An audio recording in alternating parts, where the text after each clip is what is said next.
Coach Taj here from ETFF Scripps here in San Diego, California. And I'm here because today is day 24 of our 31-day 100-rep challenge. That's right, y'all. Now, we're going to blast that midsection and get your cardio and your heart rate up today, because today we are doing the plank jacks. These are my feet. So you're going to be in the plank position, y'all. You're going to jack your feet out and in.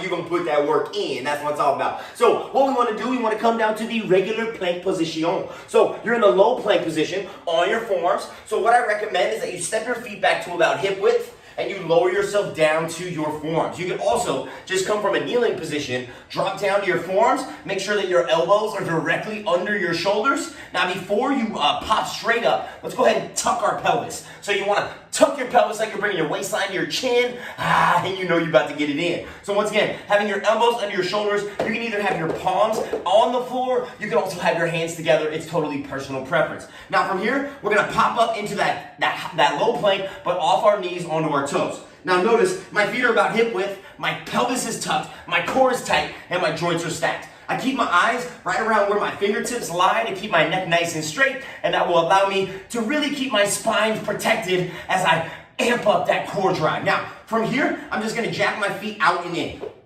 Now, the goal here is not to allow your butt to pop up. We don't wanna create any TP or Eiffel Towers, so we wanna make sure that we keep the butt squeezed as well along with the core, and that allows you to not have a booty bounce. Now, remember, this is an exercise for the fitness club, not the nightclub, so try to minimize the booty bounce. You know what I'm saying? So you want to make sure your core is tight, and your glutes are tight, and your joints are aligned. So once again, when you're in that low plank, keep those feet about hip width, out in. My butt is squeezed, my abs are squeezed, everything is squeezed, my lower back is protected, my eyes are down, and my elbows are directly under my shoulders. Now, the wider you go, that may require a little bit more flexibility. So the wider you go, obviously the more surface area you're gonna cover, that will be a little bit more difficult. One of your very first options is just to minimize how wide your feet go. So if you're like, oh man, Taj, I'm really feeling these in my groins as I go out and in, remember, you don't have to go super wide. You can just minimize the distance in which you go. Now, if you're like, Taj, I'm not about that plyometric life. I ain't trying to jump around like you are. I ain't jump around. Hey, jump around. No. Hey, option, step it out. Step it out. You can always just step those feet out. So plant those forearms down, and you can always just step.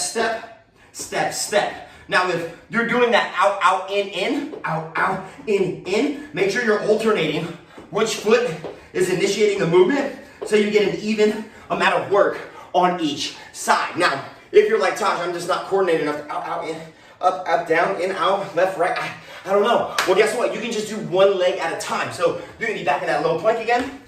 And you just go out, in, out, in, out, in, out, in. Once again, you can minimize the distance in which you go. It's totally fine. Now, if you're in this position where you're like, Tosh, I don't know, that's not a lot of stress on my shoulders being in the low plank. I need a little bit of relief. Well, guess what you can do? You can come up on your palms, go into the high plank. You can do a high plank, plank jack. You can also, once again, out, in, out, in, or out, in, any of those variations. And if that's still too difficult, you can bring the higher low plank up to an elevated surface, like a couch, like a coffee table, like a desk, like a chair, anything, anywhere, you know what I'm saying? So, once again, you can be in that forearm position, pop back, out, in, out, in, or you can be in the high plank once again. Just make sure that no matter what, your pelvis is tucked and your shoulder is directly over your wrist, and you're still maintaining that consistency. Now, if that's still too much, guess what you can do? Hands on the wall, basically just put your hands up somewhere, and you can even just work on regular, good old-fashioned jumping jacks. That's totally fine, but this is a myriad of options that should be good for pretty much everyone, but once again, if it's still not enough, you can always just do regular jumping jacks or just step your feet out with those jumping jacks. Now, if you're on the other end of the spectrum, you're like, Tosh, I think I need a little bit more. I need a little bit more so I can be a little bit more sore. Well, guess what you can do? You can start to add in an upper body variation that will also start to target the core, but start to incorporate a little bit more of the entirety of the body. So let's say you're in that low plank. You're gonna do those plank jacks, but let's say you're in the low plank. You're like, Taj, I wanna start to add upper body. You can start to add that plank push-up that I did show you earlier in the challenge, I believe it was day 4, guaranteed to make you sore. Now, if that's too much, you can always go from that high plank position, and you can just shoulder tap as you hop those feet out. You can even slow it down, however you want to do it. But the biggest thing is, stay consistent and stay within your focus, your range, and your spectrum that you are capable of doing. Now, the biggest thing, once again, make sure your core is tight. Make sure our lower back isn't rounding. We want to tuck our pelvis. I like to say tuck it and suck it. So tuck and suck and keep it super tight so you make sure you're doing it right every single time. And once again, with those options, you got a myriad of options. You can be on the low plank.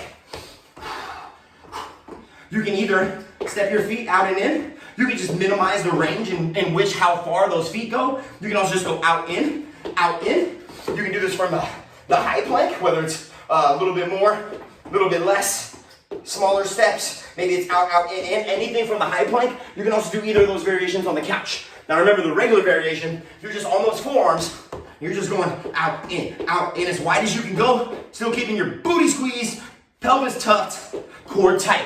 And remember with that challenge, if you want a little extra, you have that option of, let's say you add that plank push-up, or you can stay in the high plank and you can add the shoulder tap as you're doing it. And once again, you can walk your feet in and out for those variations as well, all right? So there you go, day 24. Let's go get sore and let's target that core and a little bit more. I'm gonna go get my 100 reps. You go get yours, and let's get it, team. Your turn.